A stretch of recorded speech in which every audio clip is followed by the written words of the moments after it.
وما كان هذا القرآن أن يفترى من دون الله ولكن تصديق الذي بين يديه وتفصيل الكتاب لا ريب فيه من رب العالمين. الحمد لله رب العالمين والعاقبة للمتقين والصلاة والسلام على أشرف الأنبياء والمرسلين نبينا محمد صلى الله عليه وسلم وعلى آله وأصحابه أجمعين. أما بعد، أعوذ بالله السميع العليم من الشيطان الرجيم. بسم الله الرحمن الرحيم. سورة البقرہ کی 28 آیات ہم نے پڑھ لی ہیں. آج آیت نمبر 29 اور 30 پڑھیں گے. ہوا وہ، الذی وہ ذات ہے، خلق جس نے پیدا کیا، لا لیے، کم تمہارے، ما جو، فی میں، الارض زمین، جمیعاً سارا، ثم پھر، استوا وہ مستوی ہو گیا، وہ متوجہ ہو گیا، الی طرف، السمائی آسمان، پھر، سوا درست کیا، سیدھا کیا، ہن ان کو، سبع سات، سماوات آسمانوں، واو اور ہوا وہ، بی سات، کلی ہر، شیء چیز، علیم جاننے والا، ہوا وہ، الذی وہ ذات، خلق جس نے پیدا کیا،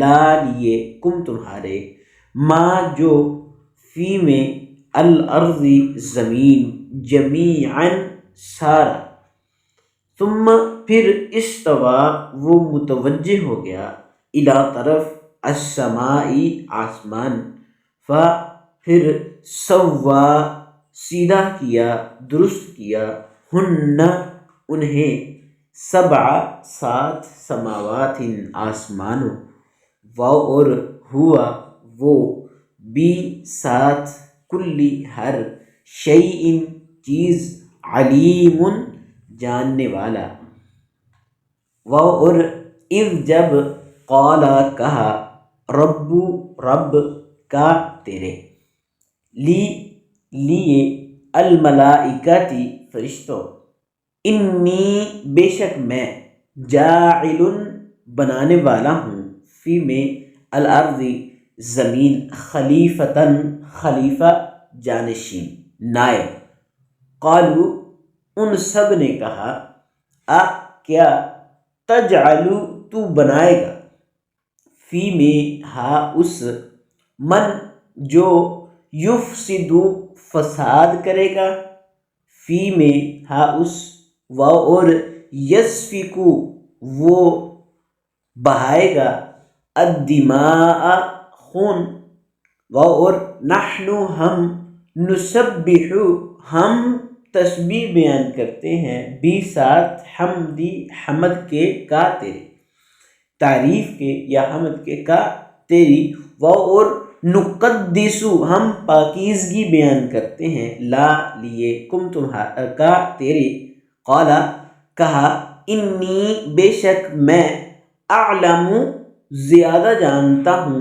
ما جو، لا نہیں، تعلمون تم جانتے، واو اور، اذ جب، قالا کہا، رب رب کا تیرے، للملائکتی فرشتوں سے، انی بے شک میں، جاعل بنانے والا ہوں، فی میں، الارض زمین، خلیفتاً خلیفہ، جانشین، نائب، قالو ان سب نے کہا، کیا، تجعل تو بنائے گا، فی میں، اس، من جو، یفسد وہ فساد کرے گا، فی میں، اس، واو اور، یسفک وہ بہائے گا، الدماء خون، واو اور، نحن ہم، نسبح ہم تیری تسبیح بیان کرتے ہیں، بی ساتھ، حمدی تعریف کے، کا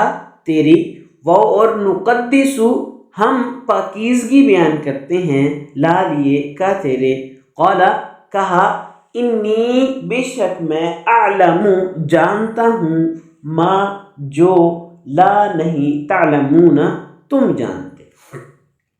هو الذی وہی ہے وہ ذات خلق لکم جس نے تمہارے لیے پیدا کیا ما فی الارض جو کچھ زمین میں ہے جمیعاً سب کا سب. ثم استوى پھر وہ مستوی ہو گیا متوجہ ہو گیا الی السماء آسمان کی طرف. فسواہن پھر ان آسمانوں کو ٹھیک کر کے بنایا سبع سماوات ساتوں آسمانوں. وہو بکل شیء علیم اور وہ ہر چیز کو خوب جاننے والا ہے. وَإِذْ قَالَ اور جب کہا ربک تیرے رب نے للملائکۃ فرشتوں کو انی جاعل بے شک میں بنانے والا ہوں فی الارض خلیفہ زمین کے اندر ایک جانشین نائب مقرر کرنے لگا ہوں. قالو ان سب فرشتوں نے کہا اتجعل فیہا کیا تو اس زمین میں بنانے لگا ہے من یفسد فیہا جو اس زمین میں فساد کریں گے. کیا تو انہیں اس زمین میں بنانے لگا ہے من یفسد فیہا جو اس زمین میں فساد کریں گے ویسفک الدماء اور خون بہائیں گے. ونحن نسبح بحمدک اور ہم تیری تعریف کے ساتھ تسبیح کرتے ہیں. ونقدس لک اور ہم تیری پاکیزگی بیان کرتے ہیں. قال اس نے کہا انی اعلم ما لا تعلمون بے شک میں وہ جانتا ہوں جو تم نہیں جانتے. هو الذی خلق لکم وہ اللہ جس نے تمہارے لیے پیدا کیا ما فی الارض جمیعا جو کچھ زمین میں ہے سب کا سب. وہ اللہ جس نے سب کا سب تمہارے لیے جو کچھ زمین میں ہے وہ پیدا کیا. ثم استوى الى السماء پھر وہ آسمان کی طرف متوجہ ہو گیا. وہ اللہ جس نے تمہارے لیے پیدا کیا سب کا سب جو کچھ زمین میں ہے. اس بات سے یہ استدلال کیا گیا ہے کہ زمین کی اشیاء جتنی بھی ہیں اور مخلوق جتنی بھی ہے اصل ان کی جو ہے وہ اباحت ہے، یعنی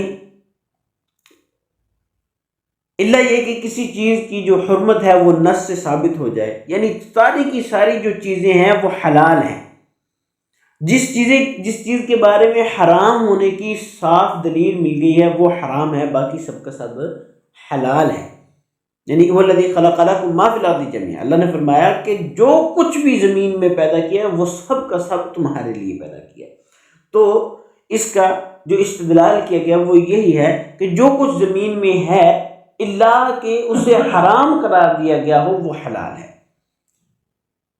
جو چیز حرام قرار دی گئی ہے ان کے علاوہ جو ہے وہ سب کا سب حلال ہے. ثم استوى الى السماء پھر وہ آسمان کی طرف متوجہ ہوا.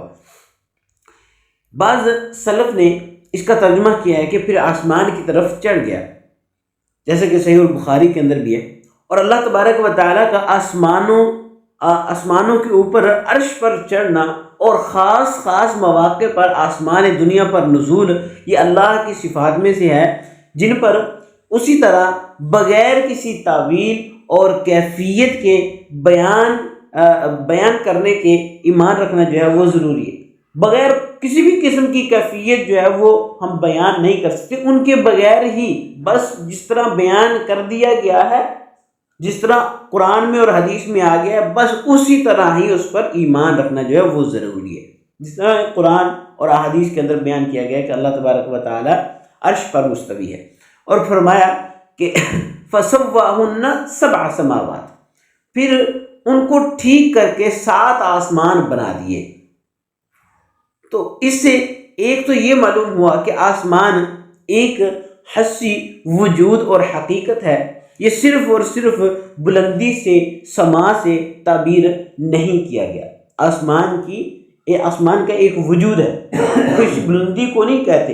آسمان ایک وجود ہے، جیسے کہ بعض آسمان وہ کہتے ہیں کہ یہ بلندی ہے، بلندی کو آسمان کہا گیا ہے، ایسی بات نہیں ہے، بلکہ اللہ تبارک و تعالیٰ نے اس کو پیدا کیا۔ دوسری بات یہ معلوم ہوئی کہ ان کی تعداد 7 ہے، اور حدیث کے مطابق دونوں آسمانوں کے درمیان 500 سال کی مسافت ہے، اور زمین کے بارے میں قرآن کریم میں ہے وَمِنَ الْأَرْضِ مِثْلَهُنَّ، اور زمینیں بھی آسمانوں کی مثل ہیں، یعنی اس سے زمین کی تعداد بھی 7 ہی معلوم ہوتی ہے، جس کی مزید تائید جو ہے وہ حدیث رسول صلی اللہ علیہ وسلم سے ہوتی ہے۔ رسول اللہ صلی اللہ علیہ وسلم نے فرمایا کہ من اخذ شبرا من الارض ظلما فانه يطوق يوم القیامة من 7 ارضین، کہ جس نے ظلمن کسی سے ایک بلست زمین لے لی، چھین لی، تو اللہ تعالیٰ اسے قیامت کے دن 7 زمینوں کا طوق بنا کر اس کے گلے میں پہنائے گا۔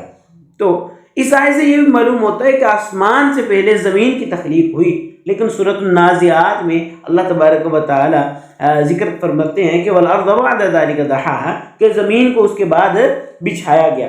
تو اس کا جو استدلال کیا گیا وہ یہ ہے کہ اللہ تبارک و تعالی نے زمین کو بنا تو دیا تھا، لیکن اس کو اس کی جگہ پر جو کھڑا کیا ہے، مقرر کیا ہے، وہ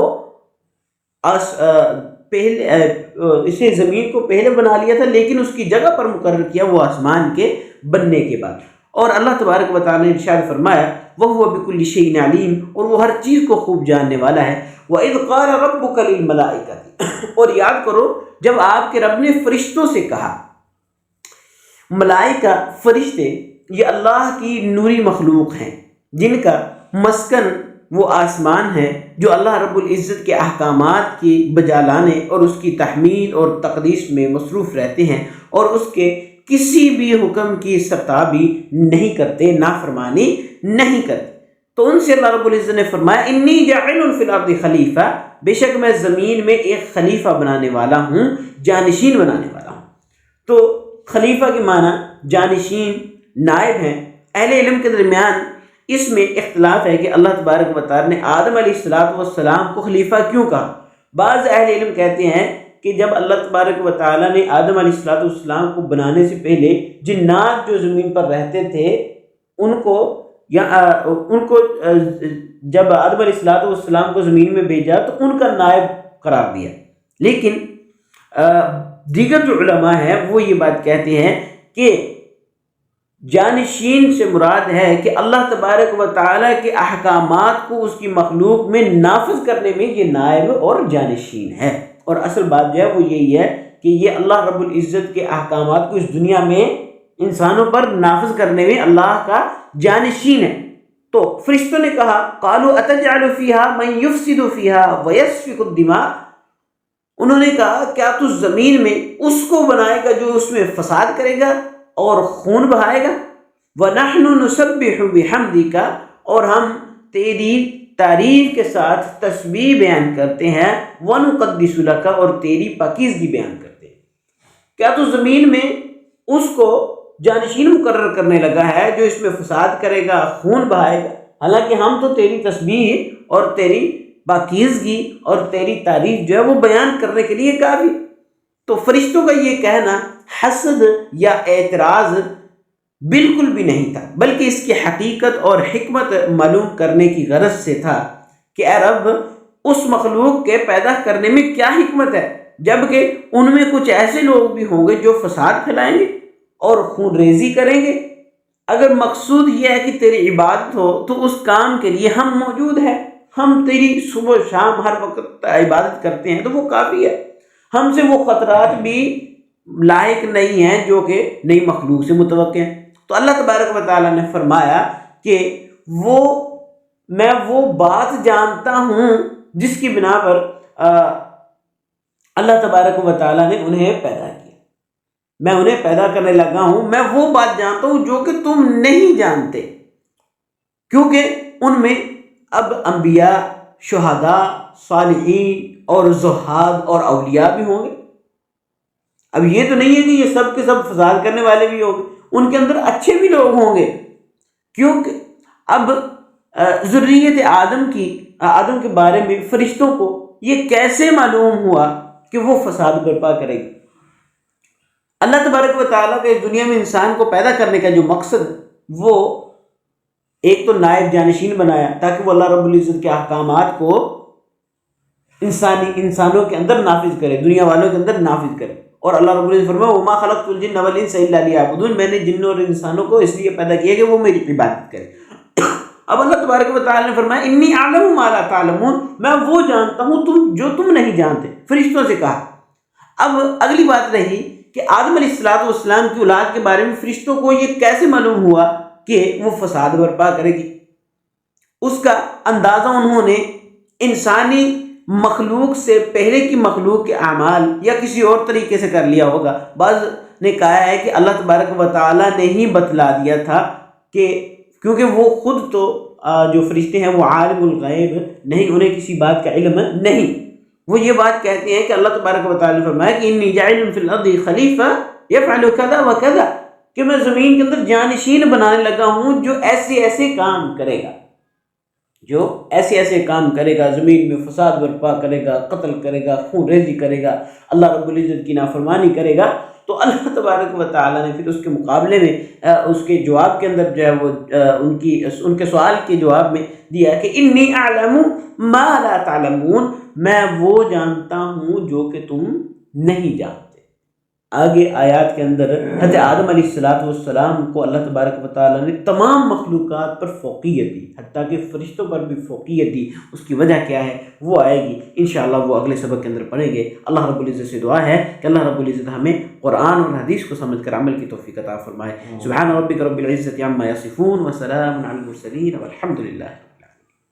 وما كان هذا القرآن أن يفترى من دون الله ولكن تصديق الذي بين يديه وتفصيل الكتاب لا ريب فيه من رب العالمين.